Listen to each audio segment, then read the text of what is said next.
El tema de hoy tiene por título En el fin del tiempo del fin. Y eso suena como un trabalengua. No sé si allá en Guatemala lo llaman así, en República Dominicana. Pero en el fin del tiempo del fin, ¿cómo es eso? Interesante. Y voy a comenzar de antemano. Aunque el pastor oró, yo voy a tener una palabra de oración. Porque, hermano, hay que orar. ¿Cuántas veces, hermano Oliver? Todo el tiempo. Vamos a orar. Querido Padre, invocamos tu nombre esta noche. El nombre que está sobre todo nombre. Hoy queremos que tú seas nuestro invitado. Queremos que el Espíritu Santo no solamente esté acá en Lynn, sino también esté en cada hogar, en cada iglesia y en cada lugar donde este mensaje está llegando. Pero sobre todo queremos que esté en nuestro corazón. Háblanos a través de tu palabra. Utiliza tu siervo y que tu mensaje sea proclamado, Señor, al mundo para que Cristo pueda regresar pronto. En el nombre de Cristo Jesús. Amén, amén y amén. Bien, si ustedes notan, la escritura en Daniel 12:4 dice de una manera clara, prácticamente, habla del título del tema de hoy. En Daniel 12:4, Daniel está terminando de escribir su libro. Y quiero contarles algo, Daniel no ha entendido muchas cosas que ha escrito. Tremendo eso. Y Dios le dice a Daniel, Daniel 12:4, pero tú, Daniel, cierra las palabras y sella el libro hasta el tiempo. ¿Qué tiempo? Del fin.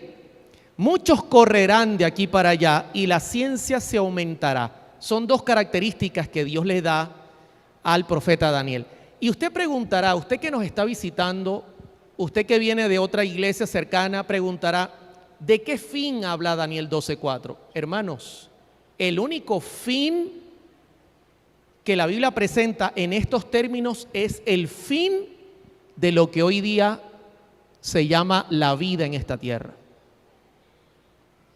Una vez le decía yo, y yo les conté el sábado mi testimonio, una vez le decía yo a un amigo, yo creo que Cristo viene, y me miraba y me decía, este se volvió loco. Y si usted sale, mucha gente lo va a mirar así. ¿Cuántos años tenemos escuchando esto? Mucho tiempo, ¿verdad? Ahora, de esto les quiero hablar. Y antes de entrar en el tema, quiero citar un texto interesante de la sierva del Señor. Usualmente utilizo otros escritores, como el caso de la señora Ellen G. White, que nosotros consideramos que sus escritos tienen inspiración para ampliar la información. Y mire lo que ella dice en El deseado a todas las gentes, un libro maravilloso que escribió. Dice, hemos llegado al periodo predicho en estos pasajes, hablando de Daniel 12:4. El tiempo del fin ha llegado. Las visiones de los profetas están deselladas. Si usted nota el texto anterior, Dios le dice a Daniel, cierra las palabras, que no se abra eso. Y ya yo le voy a explicar qué significa. Hasta el tiempo del fin. Pero ella dice que las visiones han sido deselladas y sus solemnes amonestaciones nos indican que la venida de nuestro Señor en gloria está cercana. Amén. Bendito sea el nombre de Dios. Ahora, yo quiero explicarles un poquito qué parte de Daniel quedó sellado. Porque si ustedes leen, claramente le dijo Dios a Daniel, sella. Pero no selló todo el libro, selló parte del libro. No quedó todo sellado. De hecho, Daniel mismo dice cuál parte está sellada. Y para eso voy a citar Daniel 8. Y noten este texto interesante, versos 14 y 26 dice. Y él dijo, esto es una profecía, de esto le voy a dar una pincelada esta noche. Hasta 2300 tardes y mañanas, y luego el santuario será purificado. Eso es una profecía.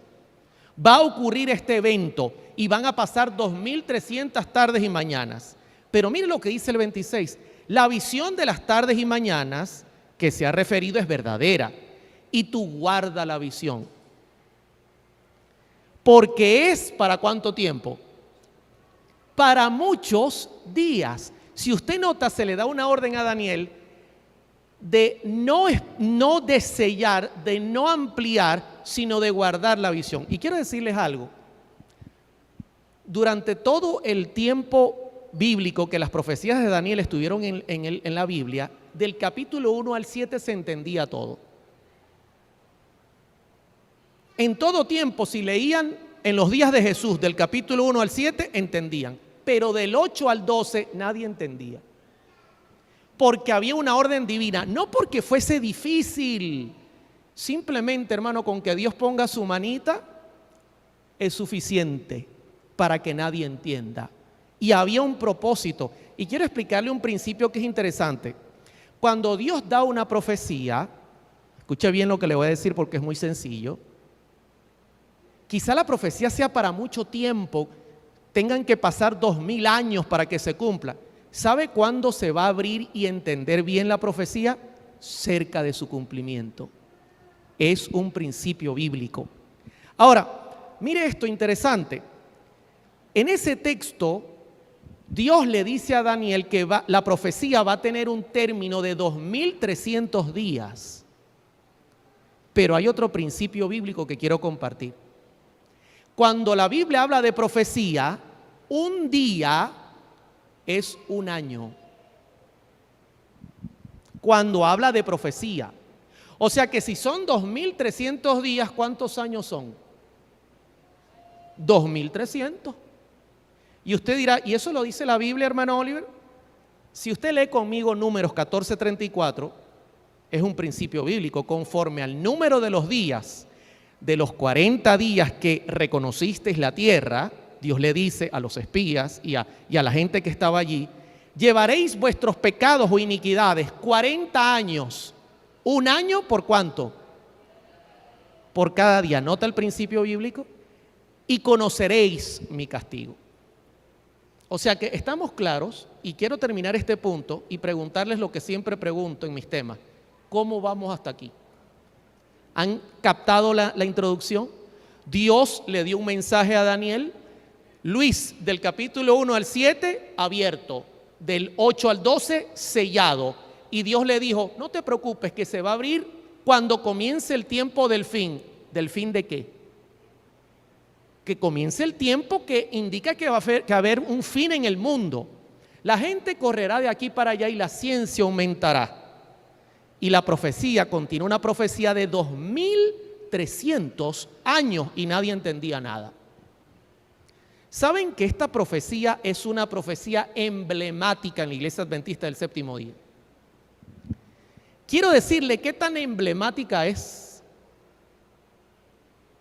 Y esto que voy a presentar va a ser muy corto, de las 70 semanas, es lo que originó el movimiento adventista. Es tan emblemática que en los días en que la Revolución Cubana estaba en su más dura batalla, donde la dictadura estaba en su todo poder, capturaron 2 misioneros adventistas en Cuba, de origen norteamericano. Se corrió el rumor que eran espías. Y fue tan grande el alboroto que le llegó el rumor a Fidel y le dijeron, hay 2 norteamericanos que son espías, pero dicen que son adventistas del séptimo día. Y los vamos a fusilar, porque son espías. ¿Sabe qué dijo Fidel? Tráiganmelos para acá, que yo le voy a hacer un examen para ver si son adventistas o no lo son, y si no lo son, los fusilamos. Llegaron los 2 jóvenes en la presencia de el comandante y Fidel dijo, ¿qué son ustedes? Adventistas del séptimo día. Si ustedes mienten, hoy mueren. ¿Están conscientes? Somos adventistas del séptimo día. ¿Qué vienen a hacer a la isla? Predicar. Busquen un pizarrón. Trajeron el pizarrón. ¿Saben qué es el pizarrón, verdad? Sí, porque a veces voy a lugares y tengo que buscar las palabras. Tráiganme 2 tizas. Se llevan a uno para allá y me dejan a uno aquí. Fidel agarró la tiza y le dijo, ¿tú eres adventista del séptimo día? Sí.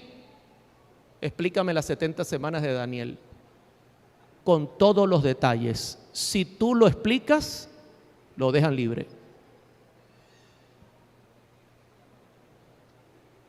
Yo pregunto, ¿cuántos adventistas del séptimo día hay aquí? Pero ¿por qué les da miedo levantar la mano cuando escuchan este tipo de historia? Porque si le dan la tiza, ¿dónde estaría usted hoy? Y cuenta la historia que el muchacho serenamente tomó su tiza y comenzó a dibujar todo el cronograma de eventos y la explicación. Y Fidel dijo, libre. Borró y pasó el otro. Le hizo la misma pregunta y le dio la tiza. Y el muchacho serenamente hizo todo el cronograma, hizo todo libre. Es un tema de vida o muerte. Y fíjense lo hermoso de esta profecía, porque ahora yo les voy a contar un poquito hacia dónde voy a ir. Cuando Daniel no entendió la profecía, Gabriel apareció y le dijo, mira Daniel, yo te voy a explicar una parte de la profecía. Son 2300 años, yo te voy a explicar los primeros 490 años de la profecía, que a ti te conviene escuchar porque hay cosas que tú vas a entender, pero el resto no lo voy a explicar. Y Daniel dijo, excelente. Y ahora usted va a entender algo maravilloso, increíble. Mire lo que le dice Daniel 9:14, Gabriel a Daniel, porque es su explicación. 70 semanas están determinadas sobre tu pueblo, sobre tu santa ciudad, Jerusalén, para terminar la prevaricación y poner fin al pecado y expiar la iniquidad, o sea, darle fin al pecado en cuanto al sacrificio, para traer la justicia perdurable, sellar la visión y la profecía y ungir al santo de los santos. Interesante. ¿Cuántas semanas? ¿Cuántos días tiene una semana? Y entonces, ¿cuántos años serían? El buen matemático sabe que 70 por 7 son 490. Durante 490 años que te voy a explicar van a ocurrir eventos y yo necesito que los escuches. Y yo voy a hacer un resumen de lo que va a ocurrir dentro de ese periodo. Y escuche, aún no ha comenzado el tema, esta es la introducción. Si ustedes miran en pantalla, yo hice un pequeño gráfico para que sea más fácil. Esto iba a ocurrir durante ese tiempo. Miren el poder, hermano, yo quiero que usted note el poder de Dios. Conoce todo, con hora, con fecha, con día, con año, con mes. ¿Qué otro Dios hay grande como tú? Dice la Escritura. En primer lugar, en ese periodo Israel dejaría de ser un pueblo especial. Pregunto, ¿ocurrió que Israel dejó de ser un pueblo especial? Sí. En ese periodo, Cristo, el Mesías, sería bautizado.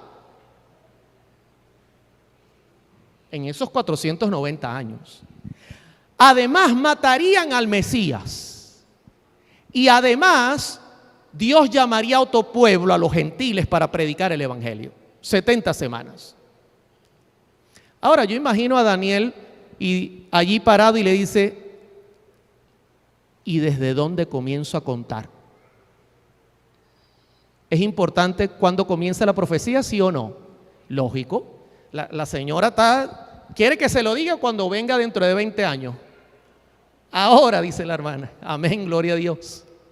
Y noten interesante, voy a pasar a la siguiente gráfica. Se lo dice clarito. Sabe pues y entiende que desde la salida de la orden para restaurar y edificar a Jerusalén hasta el Mesías príncipe, hasta el bautismo de Jesús, habrán 7 semanas y 62 semanas. ¿Cuánto es 7 más 62?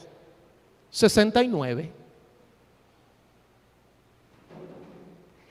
Y dice, se volverá a edificar la plaza y el muro en tiempos angustiosos. Ahora, escuche para que usted entienda.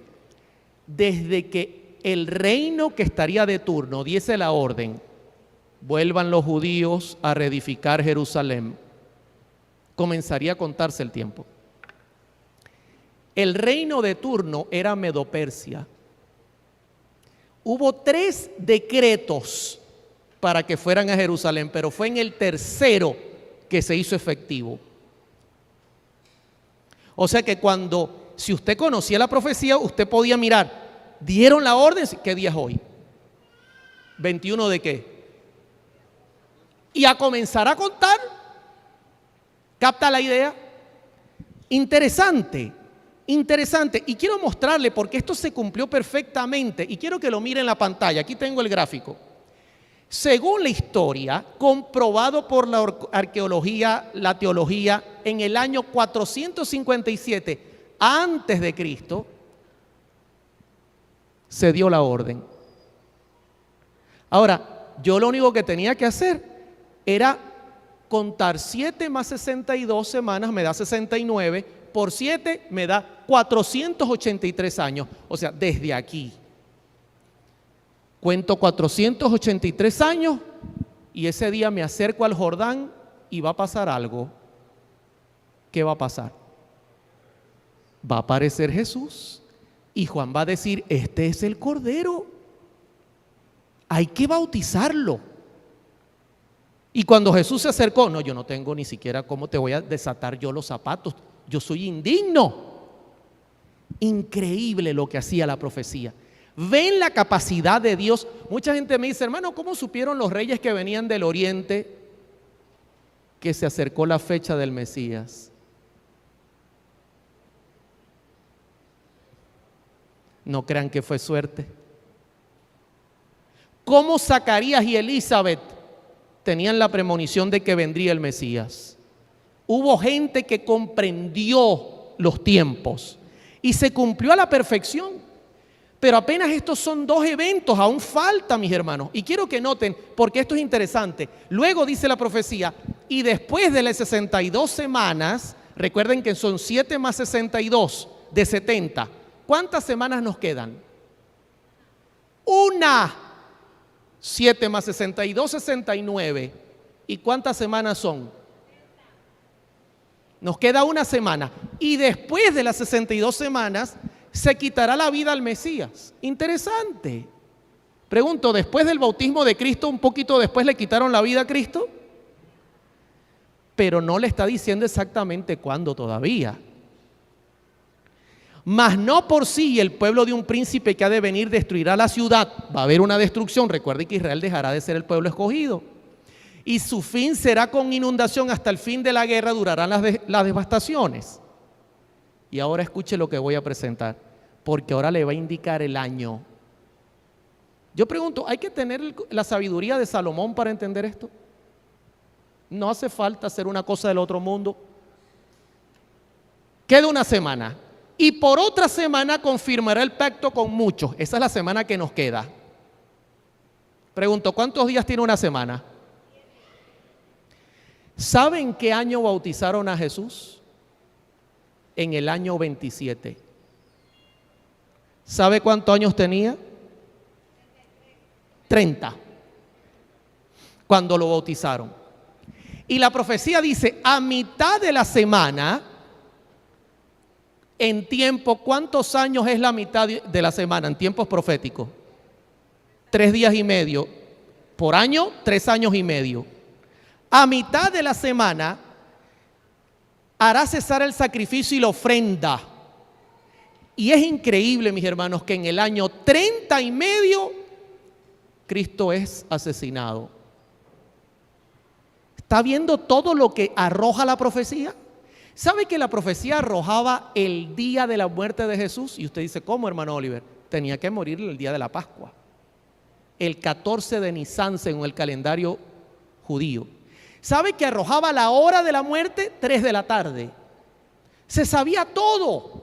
Increíble. Y luego dice, después con la muchedumbre de las abominaciones vendrá el desolador hasta que venga la consumación y lo que está determinado se derrame sobre el desolador. Y entonces yo termino con esta gráfica para que usted note.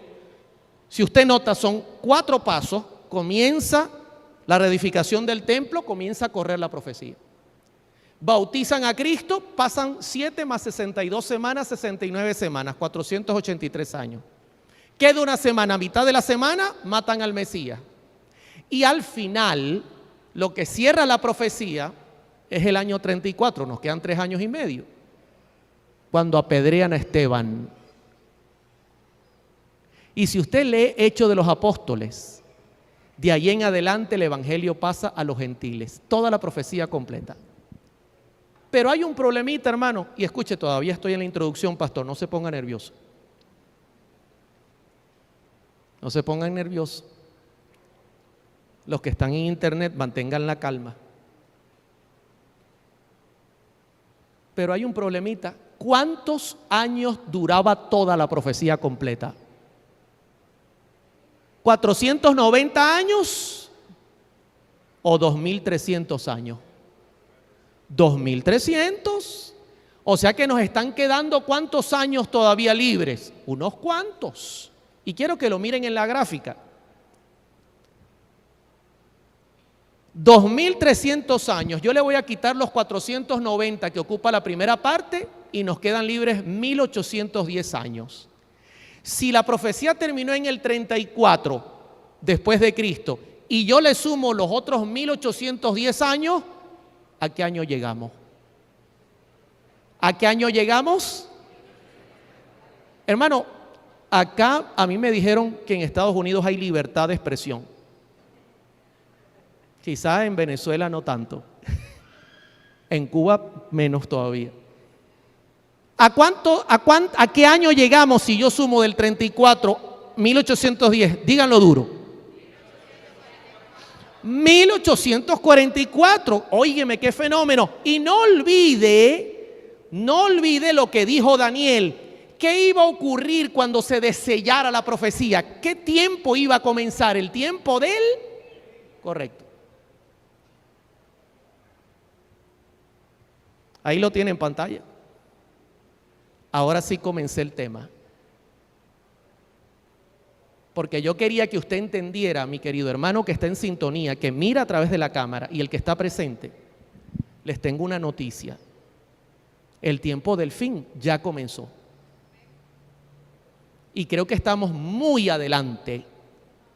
Por eso el tema se llama En el fin del tiempo del fin. Y ahora, entendiendo esto, vuelvo al título, ahora sí voy a pasar a nuestros días, porque a mí me interesa. Hoy salí con los hermanos, con las hermanitas que me están hospedando, gracias pastor, Sandra, Beatriz, la mami de Beatriz, salimos a dar una vuelta, miré un poco Boston, miré un poco para ver qué tanto las profecías andan avanzando. Y hoy vamos a hacer una revisión, igual usted en su zona. Y para eso yo tengo que pasar a este capítulo que es clave dentro de nuestra fe como creyentes, al capítulo 24 de Mateo. Ahora sí, póngase los cinturones porque el avión va a despegar. Por favor, recoja la mesita y apague el teléfono. Mateo 24:1, cuando Jesús salió del templo, sabe que ahí la profecía que acabamos de estudiar está corriendo. Aún no está muerto. Se acercaron sus discípulos para mostrarle los edificios del templo. Hermano querido, el templo era el segundo templo de Israel. El primero lo hizo Salomón, el segundo fue el que se reedificó, que estudiamos ahora. Y sabe que todavía, desde el año en que se comenzó a reedificar, 457, hasta los días de Jesús todavía lo estaban arreglando. ¿Qué clase de templo sería? Y todavía no llegaba cerca al de Salomón. Solo el pináculo medía 30 metros, que fue donde Satanás subió a Jesús y le dijo, tírate abajo. Estaba lleno de plata, de oro y de piedras preciosas, tanto que cuando fue a ser sitiado, evitaron destruirlo, porque era una hermosura. Y le mostraban el templo y Jesús les dijo, ¿veis todo esto? No quedará piedra sobre piedra que no sea derribada. ¿Cómo? Yo hoy caminaba por las calles y veía a la gente, y la hermana me decía, hoy casi no hay gente. Y yo andaba asustado. porque donde yo vivo, ahí sí no hay gente. Y yo decía, tremendos edificios. Imagínense la escena. ¿No quedará piedra sobre piedra? Y sabe que la Escritura dice que los discípulos lo toman aparte y él sentado en el monte de los olivos, los discípulos se le acercan y le dicen, dinos, ¿cuándo serán estas cosas y qué señal habrá de tu venida y de qué cosa? Pregunto, ¿el fin tiene que ver con la venida de Jesús? Correctamente. Ahora imagínense la idea, Cristo les ha dado un impacto, van a destruir. ¿Cuándo va a pasar esto? Y quiero decirles un secreto. Este tipo de profecía especialmente está dirigida para los creyentes. Porque si usted nota, quien se sentó con ellos eran los discípulos. Una vez yo prediqué esto en un lugar público y hermano, fue tan impresionado, la gente que estaba tan impresionada del mensaje que me agarraron afuera, pastor. Esto hay que predicarlo al mundo, me decían. Gente no creyente, porque esto es pura verdad.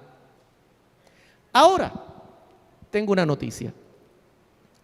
Cuando Jesús recibe la pregunta, Jesús va a presentar las señales que apuntan a su venida en orden cronológico, conforme a cómo se irán cumpliendo las señales.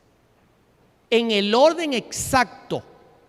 Y eso nos puede ayudar porque ¿a cuántos les gustaría saber qué tan cerca estamos de la venida de Cristo? No, yo me voy porque a nadie le gusta. ¿A cuántos le gustaría?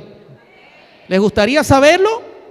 Bueno, quédese, no se mueva esta noche porque esta noche aquí lo vamos a saber. Y ahora, la primera cosa que Cristo les dice, ojo que tiene orden cronológico, habrá engaño. Ahora, yo les hago una pregunta. Según la profecía que acabamos de analizar, ¿en qué año comenzó el tiempo del fin? 1844, porque nos dio exacta la cuenta. Y lo primero que Cristo les dice es, mirad que nadie os engañe. Ojo que tiene orden cronológico. Y ahora miren esto, porque esto es interesante. Y a mí me gusta predicar estos temas, pastor, aquí en Estados Unidos, porque Estados Unidos es protagonista. ¿Sabe que la Iglesia Católica Apostólica Romana dominó el mundo desde el año 538 hasta el año 1798? Y luego que hubo una contrarreforma, comenzaron a aparecer iglesias. Por ejemplo, la Bautista se cree que se fundó dentro del año 1609, muy cerca de nuestra fecha, ¿verdad? Los mormones, 1830, los metodistas, 1840, los adventistas, 1863, los testigos de Jehová, 1881, los pentecostales, 1909. ¿Y sabe cuál es la primera pregunta que a mí me hace alguien que estudia la Biblia? Hermano Oliver, si hay una Biblia, ¿por qué hay tantas iglesias? Y Cristo dice, mira que nadie te engañe. Se levantaría una iglesia para predicar un mensaje y el enemigo dijo, levántense todas las imitaciones. Interesante. Y quiero contarles algo que es aún más interesante. De estas denominaciones que les estoy citando, hay más hoy día de 40,000 divisiones dentro de las mismas iglesias. La Roca Eterna, Pare de Sufrir, Luz del Mundo, y pare de contar. Y la gente sigue preguntando, si hay una Biblia, ¿por qué tantas iglesias? Y no solamente eso, más de 1.400 millones de personas son católicas y más de 3.5 billones están entre el budismo, creen en Alá y creen en cualquier otra cosa. Y Cristo pregunta y dice, mira que nadie te engañe. ¿Cómo vamos? ¿Están viendo cómo se abre el tiempo del fin? Hay una secuencia cronológica y todo se comienza a cumplir al pie de la letra. Pero no solo eso, el engaño tenía aún más que dar. Y noten, Katy y Lea Fox se levantan en el año 1848, qué casualidad, con un nuevo mensaje espiritista. El espiritismo hace un cambio. De la cueva de Endor, donde se metió el rey Saúl en un oscuro lugar lleno de velas y calaveras, ahora usted prende el televisor y tiene a Harry Potter volando con la escoba. ¿Y qué tiene de malo? ¿Y qué tiene de bueno?, pregunto yo. Y hoy día el espiritismo está dentro de cualquier lugar y usted ni cuenta se da, porque el diablo ha logrado meterse en todos lados, en películas, en todos lados está metido. Y yo hago una pregunta, ¿hasta aquí cómo vamos? Pregunto, ¿se abrió el tiempo del fin, sí o no? Claro que se abrió, pero tenemos que continuar, hermanos. Cristo no solo dijo eso, ojo, hay orden cronológico. Ahora Cristo dice, vienen tiempos bélicos. Y si usted nota, el Señor dice en Mateo 24:6, hago el pase, y oiréis de guerras y rumores de guerras. Eso es lo que viene inmediatamente. Mirad que no os turbéis, porque es necesario que todo esto acontezca. Y quiero que noten esta parte, pero aún no es el qué.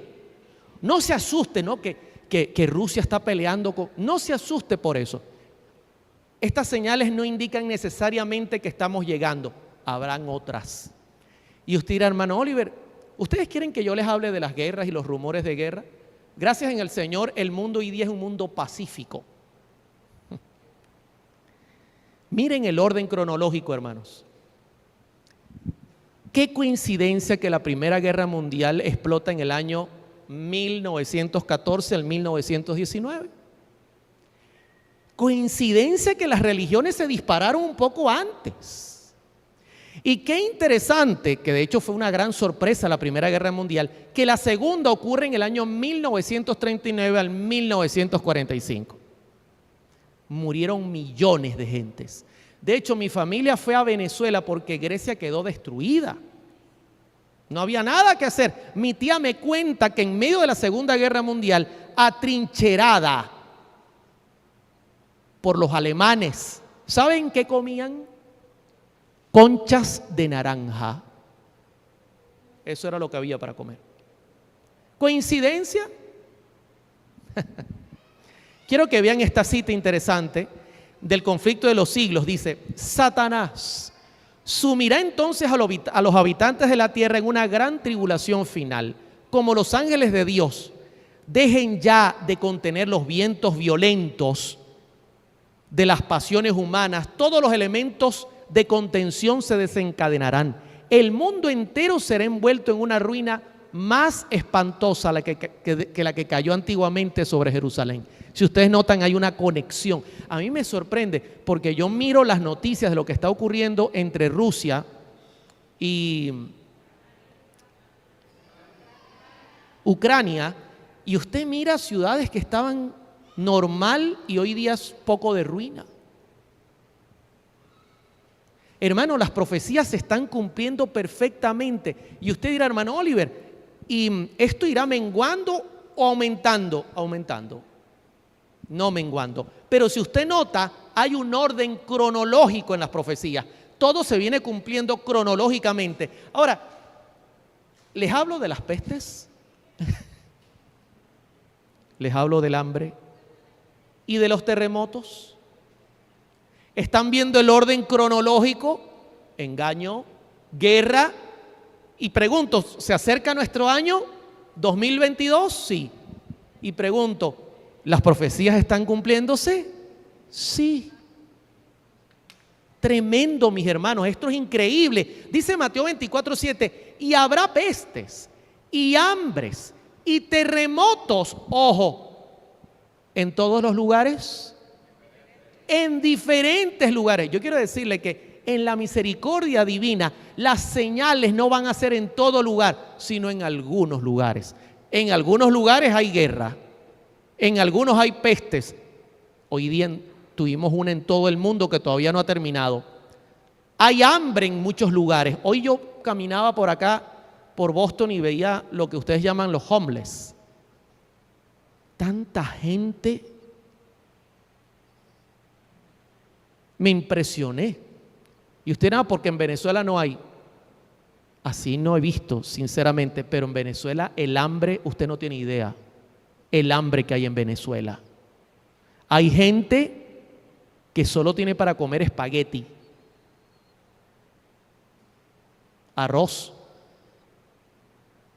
para llenarse el estómago solo con un tipo de alimento porque no hay comida o es muy cara. Yo voy a los supermercados, están llenos de comida y nadie está comprando porque no hay cómo comprar. Y yo no les tendría que hablar de terremotos, gracias al Señor el clima está normal. Yo no he visto problemas climáticos en el mundo. Disculpen el sarcasmo. ¿Hay problemas climáticos? Sí, ¿verdad que sí? Terrible, o sea que estamos viendo un cumplimiento perfecto de las profecías. Ahora, noten lo que la sierva del Señor escribió en Consejos para los Maestros. Y de esto les voy a hablar mañana. No se pierdan el tema de mañana, porque es una bomba el tema de mañana. Dice Consejos para la Iglesia. Noten esto, la explicación. De esto les voy a hablar mucho más mañana. Cuando están en dificultad, los filósofos y los hombres de ciencia procuran satisfacer su mente sin apelar a Dios. Déjeme decírselo en español. Y ese virus que está matando tanta gente, no, fue un laboratorio, o sería el murciélago, o será el mono. Tratan de buscar explicación sin apelar a Dios. ¿Saben por qué? Porque si apelan a Dios, Dios les va a decir, ¿saben lo que está pasando? Olvídense del murciélago y del mono. Se han rebelado contra mí y me estoy retirando. Pero ellos no quieren preguntar. Mire lo que sigue diciendo. De esto les voy a hablar mañana. Ventilan su filosofía acerca de los cielos y de la tierra, explicando plagas, pestilencias, epidemias, terremotos y hambre. No, es que el cambio climático, la capa de ozono. Por sus supuestas ciencias, las cuestiones relativas a la creación y la providencia procuran resolverlas diciendo, ¿es la ley de la naturaleza? Óigame, increíble. Y mire cómo termina ella. En incendios, inundaciones, terremotos, en la furia de las grandes profundidades, en calamidades por mar y tierra, se da la advertencia de que el Espíritu de Dios no contenderá para siempre con el hombre. Esa es la verdadera explicación. Interesante. Ahora, les hago una pregunta porque los veo muy serios esta noche. Ánimo, mis hermanos. La venida de Cristo es la bienaventuranza que espera el creyente. Pero les pregunto, hasta aquí, ¿se está cumpliendo todo lo profetizado en orden? Sí. Pero si ustedes notan, hasta aquí Cristo no ha dicho, volveré inmediatamente, sino dice, no se agiten, apenas son inicios. Pero saben que yo consigo un fenómeno en este tema, que cuando yo leo Mateo 24, Cristo habló de engaño, eso tiene que ver con religión, tiene que ver con nosotros, habló de guerra, esto es política, esto es algo bélico, hambre, pestes, esto tiene que ver con la parte sanitaria, esto tiene que ver con la parte social, habló de terremotos, tiene que ver con el clima, pero hasta ahora no ha hablado de la moralidad, ¿sí o no? Hasta ahora no ha hablado de la moralidad, no ha hablado si el mundo será bueno o malo, pero ahora cambia el discurso. Y de repente el discurso es diferente. Y quiero que noten lo que dice Mateo 24:8. ¿Y todo esto será qué cosa? Y entonces yo le digo, Señor, si todo esto, Luis, si todo esto es principio de dolores, ¿y cuándo va a parir la mujer? ¿Hasta cuándo va a ser el dolor? Mi esposa rompió fuente. ¿Saben qué es romper fuente? Las mujeres lo deben saber, algunos hombres no saben. Está dando embarazada, de repente está en la cama y un poco de agua en la cama.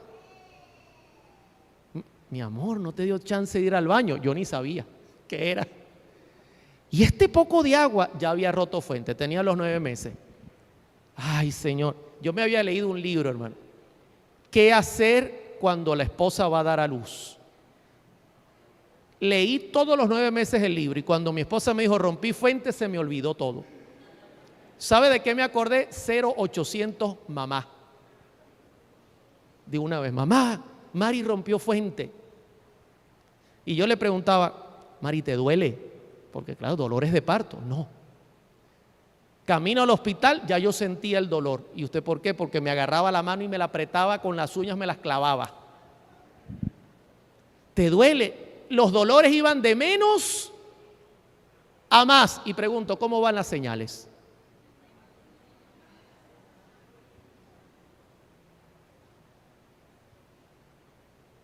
Pero todavía le decía, ya baja, ya. No tengo dolor, pero todavía no. Y entonces yo le pregunto a Jesús, Señor, entonces, ¿cómo saber realmente?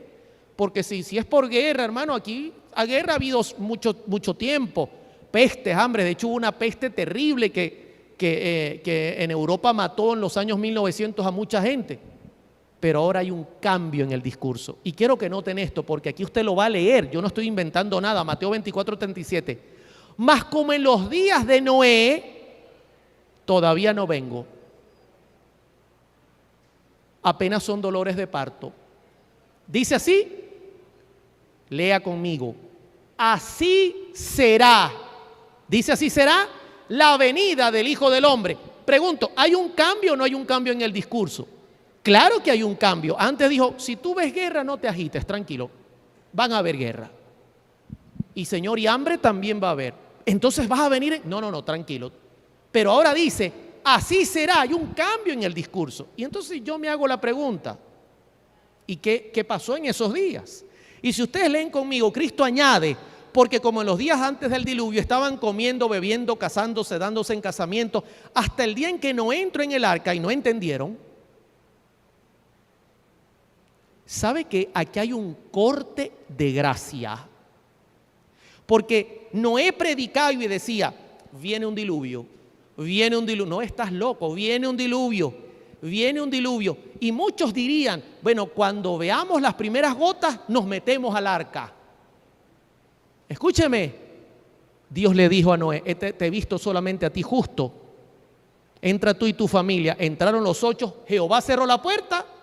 Y todavía no había llovido. Y la gente no entendió. ¿Qué no entendió? Que ya se habían perdido, mis hermanos. Y a los 7 días comenzó la llovizna. Y Jesús dice, la gente comía, bebía, se casaba, andaban como si nada. Y luego termina con esto que tenemos que poner el ojo. Así será también la venida del Hijo del Hombre. Ahora, les hago una pregunta. Estoy midiendo el tiempo, pastor, y me queda muy poco tiempo. Pero yo soy democrático. Les digo qué pasó en los días de Noé para ver si está pasando en Boston, en Lynn o en tu ciudad, o cuando venga dentro de unos 10 años que el pastor me invite. ¿Se dan cuenta cómo son ustedes, mis hermanos? Cuando les interesa el tema se quieren quedar. Vámonos a los días de Noé.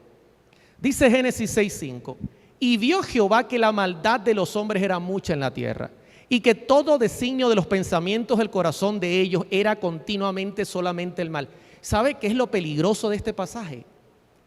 Que cuando el corazón se corrompe a este grado no hay vuelta atrás, porque del corazón sale todo, mis hermanos.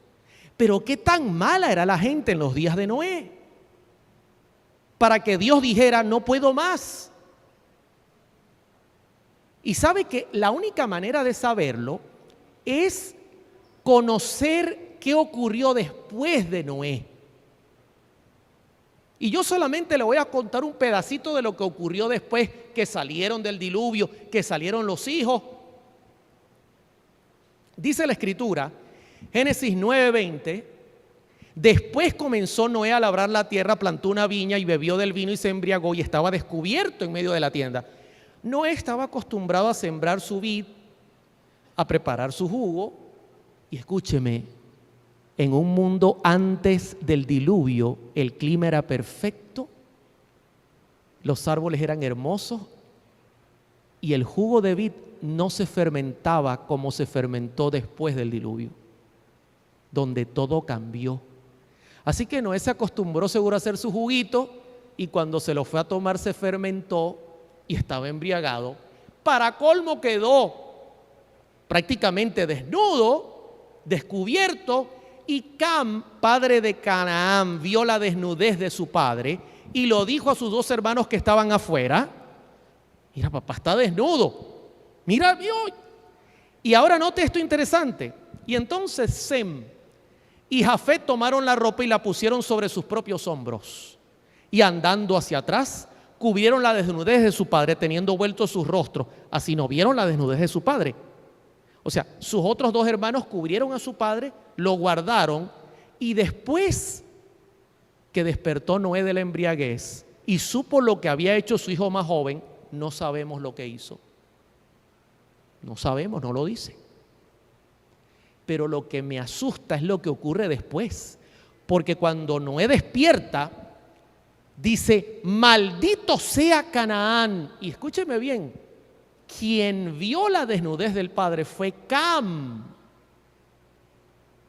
Canaán vino a ser el hijo de Cam, nieto de Noé. Maldijo a su nieto.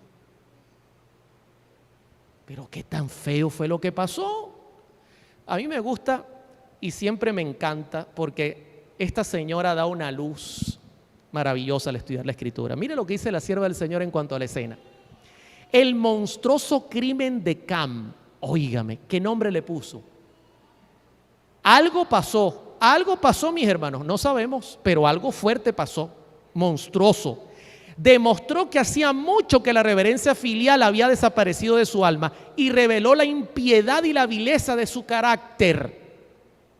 Y quiero que noten, porque aquí vamos a descubrir qué tan mala era la gente. Estas perversas características, las de Cam, se perpetuaron ¿en quién? Ahora, maldito sea Canaán, el nieto, y su descendencia, cuya continua culpabilidad arrojó o atrajo sobre ellos el juicio de Dios. Ahora, Cam le legó a su hijo la maldad que había en su corazón.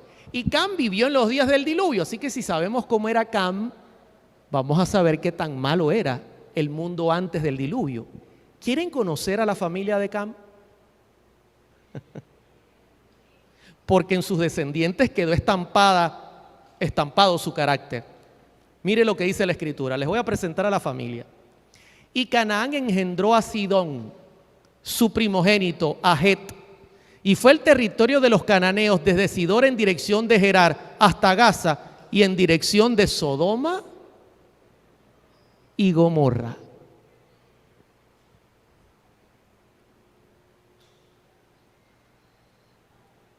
Tuvo que haber sido algo bien terrible lo que hizo este hombre. Y la descendencia heredó eso.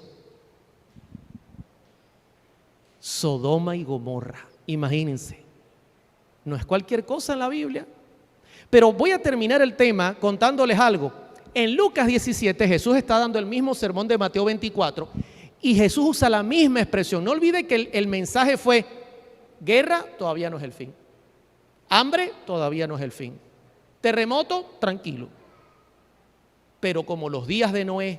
Y ahora Cristo en Lucas 17 dice: así mismo sucedió en los días de Lot. Y noten la característica: comían, bebían, compraban, vendían y edificaban. Mas el día en que Lot salió, ¿de dónde? ¿Y quién construyó Sodoma? La familia de Cam y Canaán. Dice: llovió del cielo fuego y azufre y lo destruyó a todos. Y luego noten la expresión nuevamente: todavía no viene Jesús. No. Así será el día en que el Hijo del Hombre se manifieste. Pregunto, ¿hay un cambio en el sermón? No, todavía no vengo. Sean pacientes, aún no. No, así será el día en que el Hijo del Hombre se manifieste. Y quiero que noten lo que la sierva del Señor dice.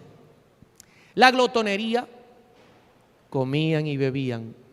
La intemperancia, se hallaban en el fundamento de la gran depravación moral de nuestro mundo. Yo doy gracias al Señor porque aquí en este país no hay glotonería. Escuchen lo que les voy a decir. Usted se ríe conmigo, pero si aquí hay glotonería, hay depravación. Porque es la gasolina.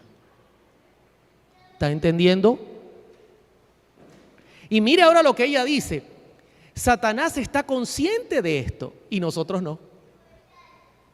Y constantemente tienta a hombres y mujeres para que satisfagan sus gustos a expensas de la salud y hasta de la vida misma.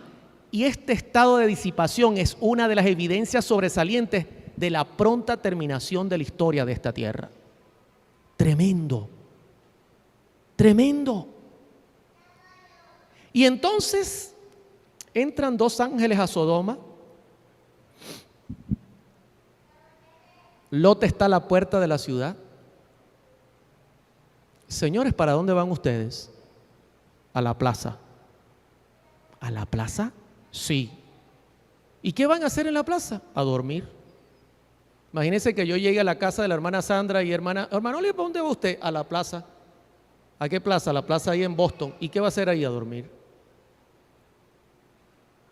Quizá amanezca, pero si yo me voy a la plaza de Caracas no creo que yo amanezca. Y Lot le dice, vénganse a mi casa, y los lleva a su casa. Y cuando están en su casa, suena la puerta cuando van a acostarse, y cuando Lot abre, están todos los hombres de la ciudad, desde el más joven hasta el más viejo. Y un hermano me decía, ¿y las mujeres, hermano Oliver? No creo que estarían haciendo nada bueno. Y le dicen a Lot, ¿dónde están los varones que vinieron a ti esta noche? Sácalos para que los conozcamos. Un placer, Oliver Coronado. Ese conocer no es el que está citando Génesis. Para que usted entienda, conozcamos, según Génesis capítulo 4, verso 1, que es el mismo escritor Moisés, dice la escritura, para que usted entienda qué querían los hombres, dice, y Adán conoció a su mujer Eva, la cual concibió y dio a luz un hijo, al cual llamó su nombre Caín. Preguntó, ¿qué es conocer? ¿Relaciones sexuales? Voy a retroceder la película. Todos los hombres de la ciudad. Sácanos a los hombres que están dentro de tu casa, Lot, que queremos tener sexo con ellos. Y Jesús dijo, si eso se está cumpliendo en la tierra, así será el día en que el Hijo del Hombre se manifieste en el mundo. Yo doy gracias al Señor, porque aquí me dicen que en Massachusetts, aquí en Boston, eso no se ve aquí.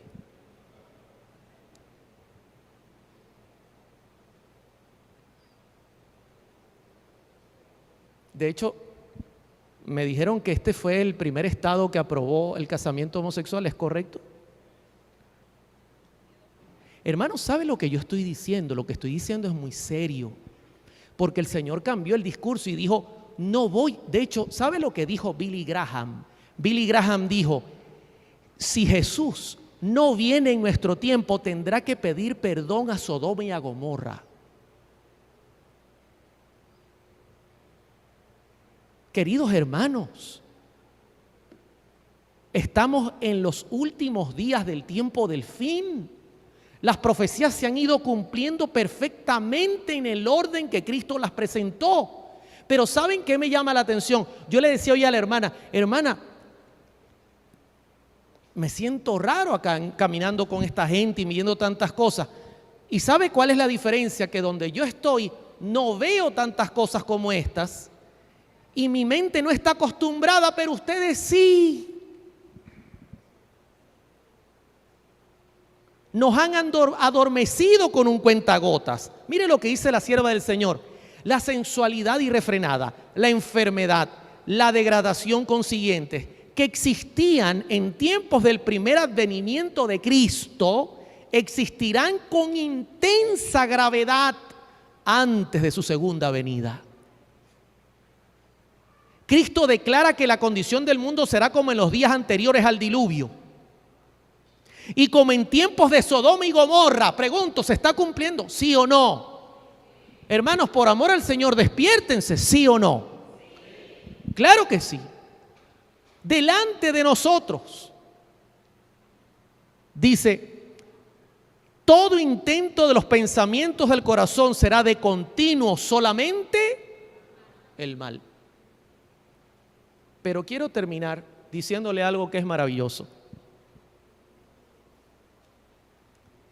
Jesús no va a venir sin amonestarte a ti y a mí para que estemos listos para encontrarnos con Él.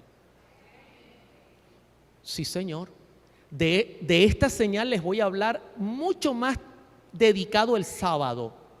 Pero el Señor no va a venir a Boston hasta que todo el que vive aquí entienda que Dios es amor y que Jesús murió en la cruz y que pagó bien caro. Usted me dirá, hermano Oliver, ¿pagó caro por quién?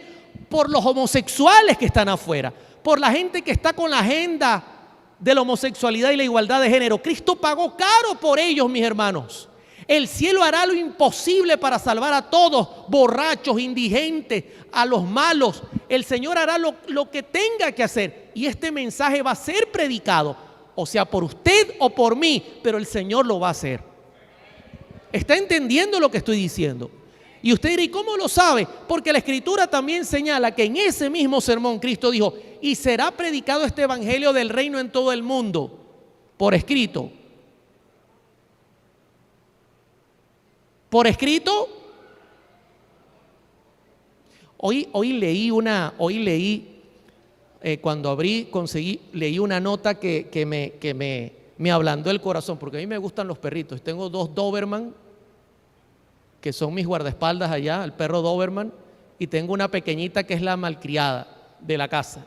Me encantan los perritos. Y hoy leí algo que decía así: ¿saben por qué Dios no permitió que el perro hablara?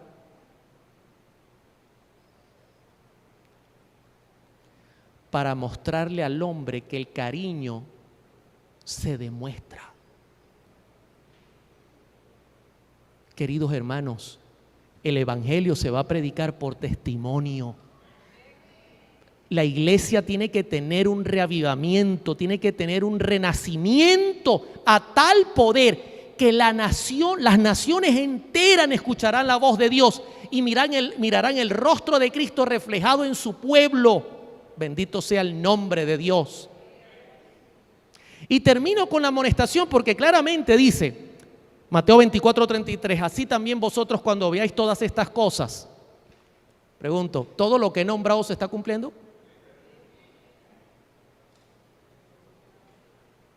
Dice la Escritura, conoced que está ¿dónde? A las puertas, dice la profecía. Hermanos, la venida de Cristo está mucho más cerca de lo que creemos. Y les tengo un último mensaje de la sierva del Señor para que tengan ánimo en medio de un mundo que se cae a pedazos. Quizá usted vive aquí en un lugar donde todo es tranquilo, donde usted tiene, en donde yo vivo hay lugares que reciben agua 24 horas cada 3 meses. La energía se va y puede durar 5 días sin venir. La gente a veces tiene solo para comer un día. El mundo se está cayendo a pedazos, mis hermanos. Y la sierva del Señor, mire la hermosura que escribe, dice, el mundo no está sin gobernante. Bendito sea el nombre de Dios, pastor. ¿Sabe quién gobierna este mundo? El Espíritu Santo.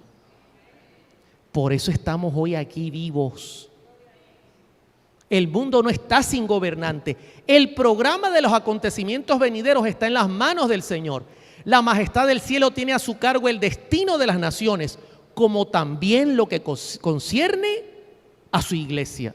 Alabado sea el nombre del Señor. Me gustaría terminar con un breve testimonio. ¿Me dan chance o oramos y nos vamos?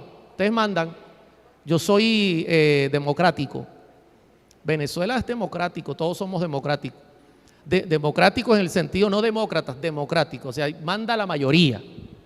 ¿Cuántos dicen que nos quedamos? Y les cuento un testimonio para cerrar. Bueno, la mayoría levantó la mano, así que en Venezuela así perdemos. ¿Saben qué? Yo les conté el testimonio cuando volví a la iglesia. En el año 1999 resulta que estaba la misma iglesia que dejé en el año 1985. No había crecido. Más bien había menguado porque algunos se habían muerto. Y cuando regresé, pastor, y miré eso, yo venía de trabajar en medios de comunicación, en radio, en televisión, y yo le dije, Señor, aquí esto no lo vamos a terminar nunca. Necesitamos un medio poderoso, masivo. Usted preguntaba, ¿usted conoce a los adventistas? No, yo tengo el número de un dentista, si quiere se lo doy. Adventista, adventista, no, ¿qué es eso? Hermano, y sabe, para hacer corto el testimonio, me puse a orar. Me puse a orar y le dije, Señor, queremos meter un proyecto para colocar una radio acá, para predicar el evangelio. Yo quiero decirle a todos los que están presentes, si usted apunta hacia allá, el cielo está esperando por usted, ¿oyó? Y comenzamos a orar con mi esposo. Usted dirá, hermano Oliver, eso es mucha plata. Solamente la entrada del proyecto, pastor, solo en equipos eran como $30,000, solo en equipos, así de entrada. Y en Venezuela eso es mucho dinero. Yo no sé si aquí es mucho dinero. El pastor dice que sí. Y orando, bueno, Luis sabe porque Luis trabaja con medios de comunicación. Oramos, no teníamos nada. Fuimos a hablar, hicimos de todo y no había nada, no había respuesta. Y en cierto lugar conocí a un pastor y el pastor me dijo, yo voy a orar por tu proyecto. Dame tu número que yo voy a orar y vamos a orar. Yo no, está bien, gracias. Pasaron meses y no había respuesta. No tengo dinero, señora, es un milagro. Llegó un momento que yo dije, no, el Señor será que no quiere. Y llegué un domingo a casa y cuando veo la contestadora del teléfono, era el pastor aquel y me dice, comunícate conmigo. Lo llamé vía telefónica al número que me dejó y le digo, cuénteme, pastor, ¿cómo le va? Tanto tiempo sin saber de usted, había pasado un año, no había sabido nada de él. Y me dice, Oliver, ¿aún tienes el proyecto de la radio que me contaste la vez que nos vimos hace un año? Solo lo vi a este hombre una vez. Sí, todavía lo tengo. ¿Y compraste algo? No. ¿Y sabes qué hay que comprar? Sí. ¿Y como cuánto es? Como $30,000. ¿Y tienes todo ahí a la mano? Sí. ¿Me lo puedes pasar? Sí. Mañana lo compro y le digo a la gente que te llame. ¿Cómo me dijo? Que mañana lo compro y le digo a la gente que te lo está vendiendo que te llame. ¿En serio? ¿Qué falta de fe? No, la nuestra, mis hermanos. Y tranqué la llamada, me senté, me eché un poquito de aire, hacía más calor ese día que aquí. Y llamo a mi esposa y le digo, amor, ¿te acuerdas del pastor que conocimos? Sí, mañana supuestamente va a comprar. ¿Cómo? Al otro día, pastor, a las 9 de la mañana, me llaman de Miami. Señor, tiene una compra de equipos aquí a nombre de la fundación tal. ¿A dónde lo enviamos? Se me olvidó decirle al pastor que había que pagar el envío de Miami a Venezuela. ¿Cómo cuánto sale eso? Como $2,000. Ay, Señor. Tranquilo, que el Señor proveerá. Yo le digo luego a dónde lo envía. Pregunto, ¿el Señor ya había contestado una oración? Hermano, mire, si usted se compromete con Dios a predicar el evangelio, usted no tiene idea de lo que el cielo está esperando por eso. Pastor, me fui a la empresa de un evangélico que vende aires acondicionados. Hoy día descansa este hermano. Hermano, en toda iglesia Dios tiene pueblo. Nunca me cansaré de decirlo porque es bíblico. Alcides Bracho se llamaba este hermano, un hombre ferviente en su iglesia. Y él había escuchado del proyecto y me dice: Oliver, cuéntame, ¿qué pasó con la radio? Y le digo: siéntese ahí, hermano Bracho. Hoy me llamaron para decirme que compraron los equipos. ¿En serio? Sí, pero me dieron una mala noticia. Yo fui a comprar un aire, yo no fui. Él me preguntó: ¿y qué pasó? Se me olvidó, hermano Bracho, colocar el envío de Miami a Venezuela y eso vale un poco de dinero y no sé qué voy a hacer ahora. Pero Dios hará algo. ¿Y está en Miami? Sí, hermano Bracho. El miércoles sale un container de nosotros de Miami. ¿En serio? ¿Tú crees que dé chance de mandar eso a donde tenemos el container? Bueno, déjeme orar. Llamé a la compañía, por favor, pueden... Mira, no, eso no es así. O sea, hay un poco de entregas que hay que hacer. Es una emergencia. Vamos a hacer lo posible. El miércoles me llama el hermano Bracho a las 10 de la mañana. ¿Quién estaba orando? Yo le digo: éramos como 100 orando. ¿Por qué? Dice: porque íbamos a poner el candado del container y llegó la camioneta con los equipos. Luis, pasaron 21 días, estamos en la fundación y llegó la camioneta del señor Bracho con los trabajadores y nos bajaron los equipos y los pusieron en la entrada. Usted dice amén, pero yo tenía que luego ir a hablar con el señor Bracho y me fui a donde el señor Bracho y le digo: señor Bracho, ¿cómo está? Oliver, ¿cuándo van a aprender? No, ya estamos a punto. Señor Bracho, ¿cuánto le debemos?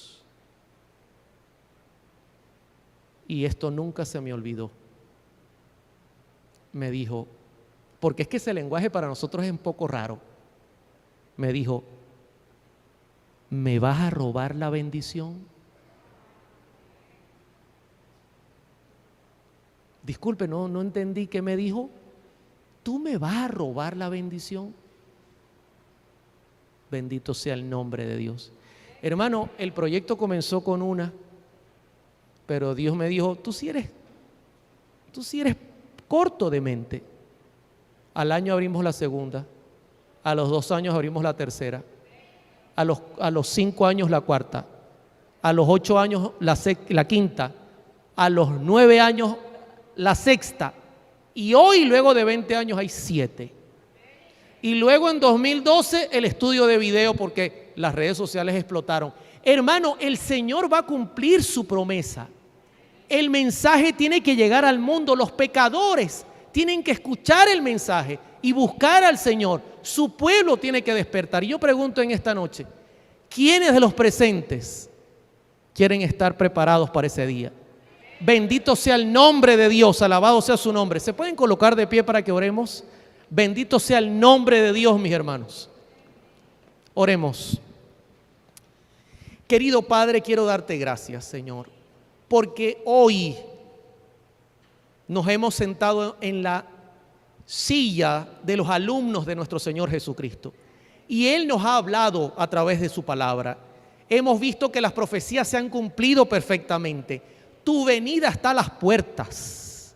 Todo se está cumpliendo y solo falta, Señor, que tu iglesia resplandezca. Que en nuestro rostro, el rostro de Cristo resplandezca.